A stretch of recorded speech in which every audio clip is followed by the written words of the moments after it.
what were you missing in order to cope with that watershed moment of saying goodbye to your father? That's not fair. I'm gonna start crying in like 35 seconds. There were many moments like that, but when your father asks you, try and find out where's the best place to die. You know, is it at home? Is it in the hospital? Um, is it at a hospice? And your dad is asking you that question. Um, it's a moment where you, first of all, there's a responsibility there that goes beyond, just Googling and finding an answer. You really want to try and find something that would ease this person's pain. Now, I don't want to break your, audience's heart, but everyone is going to die. And all of us are going to go through that. And all these questions that all of us are going to go through that and have gone through them, they're just unanswered. They don't exist online. And if they do, it's, the answers are like half baked.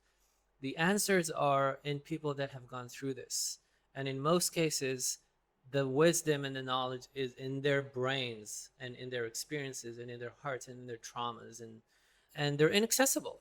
It's like you walk down the street, chances are you're going to meet six people that if you spent an evening with them, you would learn more valuable things about your life than 6 hours of Google search, just because for those type of questions, how to fall in love, how to leave, if the relationship isn't working, how to say goodbye to someone that you love. So that was one very difficult moment. I'm sure it was. For 8 years, there's always the hope of we can fix it, we'll make it work, and the knowledge that we might not be able to. So living in that dissonance for so long must have taken a toll on you and on family. I think it's even worse, because I think that when you're going through something like cancer, or something, and again, maybe this is an Israeli thing, I don't know, or maybe it's a male thing, or a male Israeli thing, which is the worst. But Takes the manliness to the extreme and yeah, turn it on its exactly, head. and Israelism to the extreme. Yeah. But there's the illusion that it's a battle. It's like you're fighting cancer, or you need to win this, and it's all about the fight. And then one day you realize, thank God I'm not divorced. I haven't, I have a very happy marriage, but I have friends who've been divorced, and they talk about when you realize what this is doing to your children, or in cancer, when you realize it's over, there's nothing that you can do.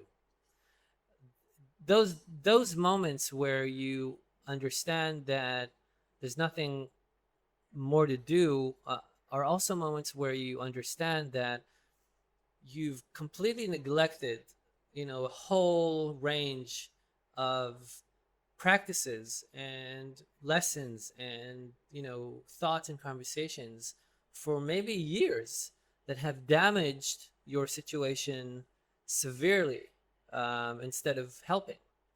And that neglect, and understanding that type of neglect, is a very difficult moment, because you feel guilty, you feel like an idiot. And that is a result of us thinking and embracing the notion that we are alone.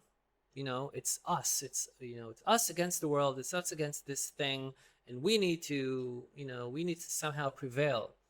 And humanity doesn't work like that. I mean, organism doesn't work like that. We're all social animals. We're all surrounded constantly by other people.